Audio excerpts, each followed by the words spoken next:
Do you know I used to do history tours in Fort Lauderdale? Really? I was trained by the Fort Lauderdale Historical Society. Really? Mm-hmm. So what do you think... all right, so what do you think the most interesting part of Fort Lauderdale's history that people don't know about? The original New River Inlet. It's something. It's like a mystery to me. All right.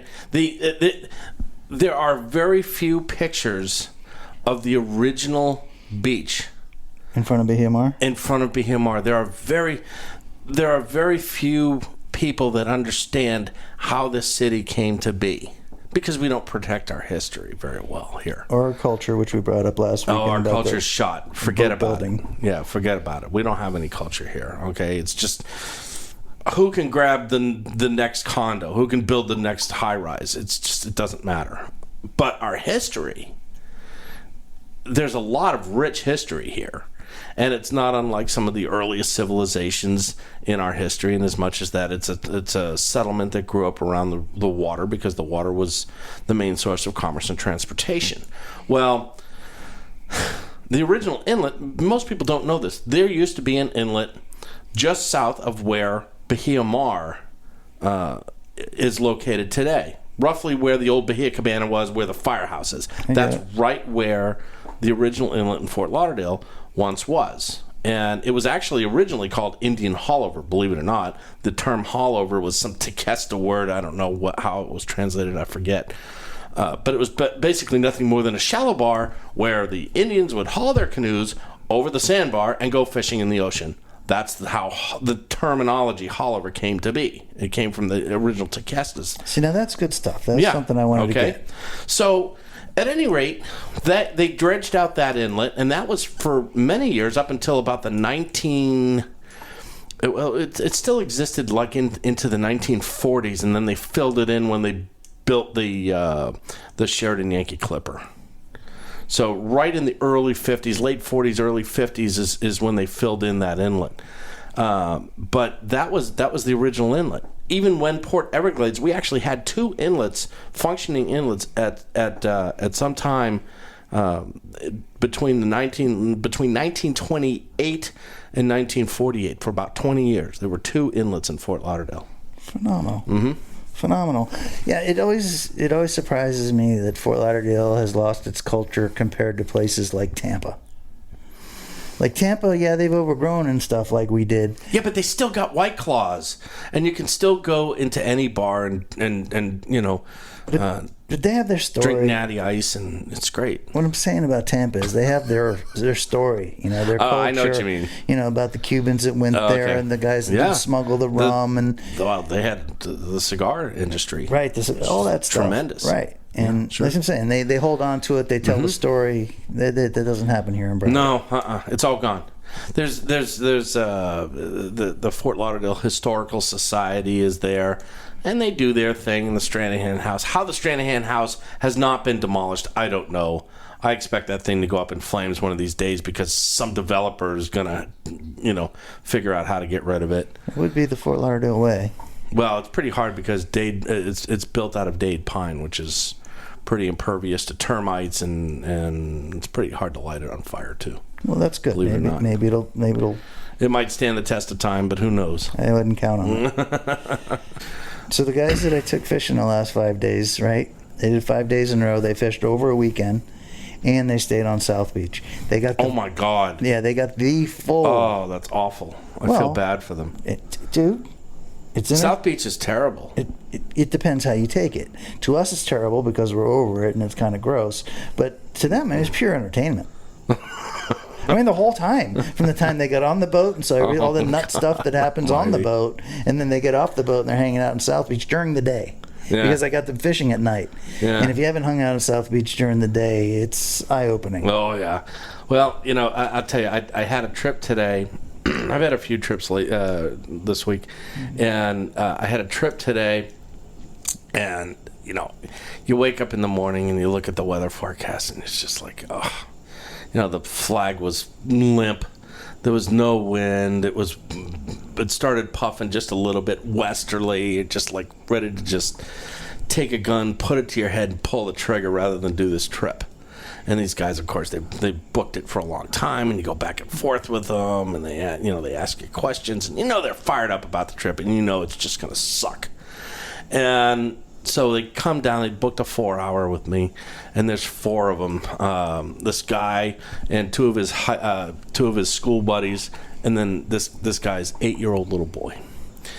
And they get on the boat, and we're heading out. It's foggy, of all things, and we're heading out of the canal. And this guy comes up to me. He says, "Look," he says, "I got to tell you, we weren't even going to do this trip until April, but over the holidays, Tyler, the little kid, got a puppy, for Christmas or whatever."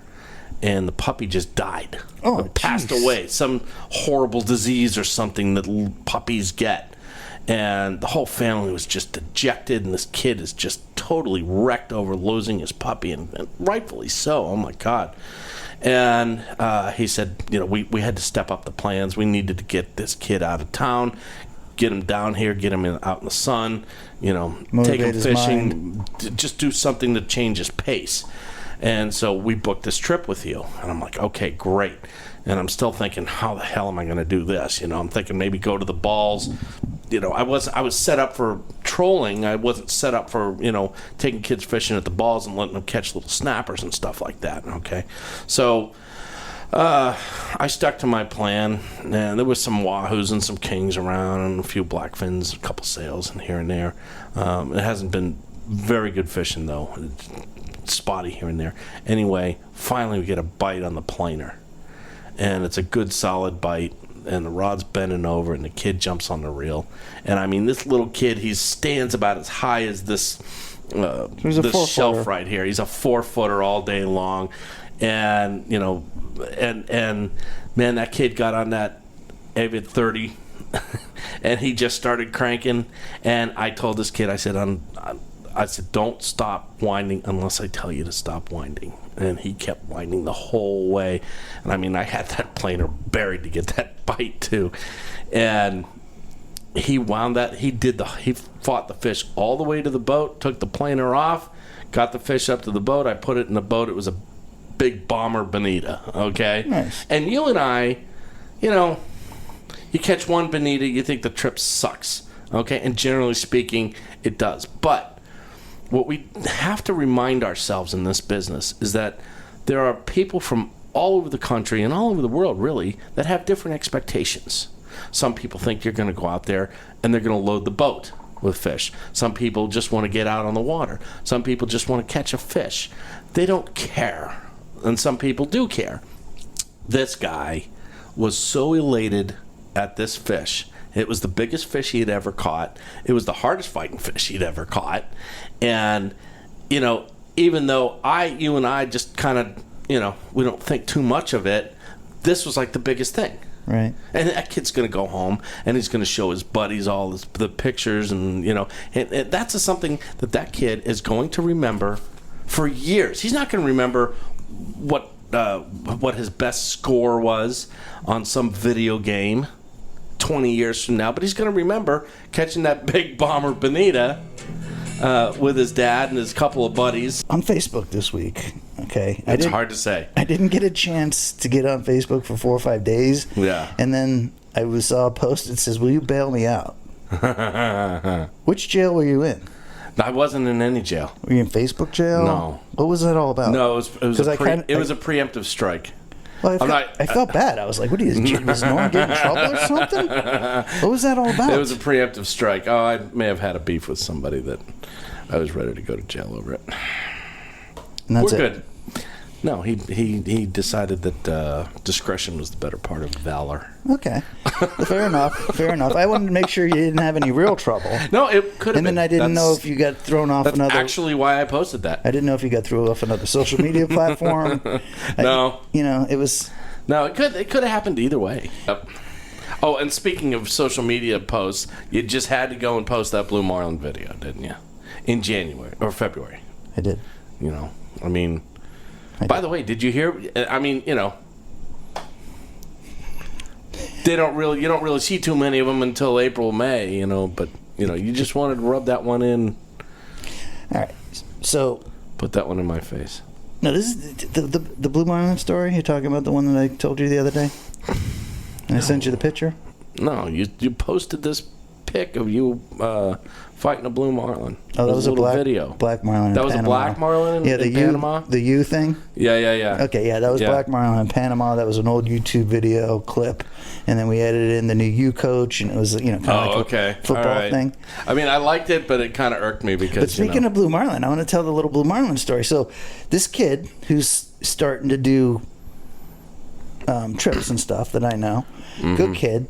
I referred a client to him because it was Saturday, and I just can't. I did this Saturday and Sunday, but the Saturdays are tough. So I gave him my Saturday trip. He took the guy out. So he called me the night before. He says, "What do you think? Maybe I should get a bunch of shrimp and throw jig heads around the port or whatever." On Saturday? Yeah, good idea. Well, I just was like, yeah, it's tough. I said, but and it's not like government cut where you might catch something, all that kind of thing. So the following week I was crazy busy, and the kids called me 2 or 3 times.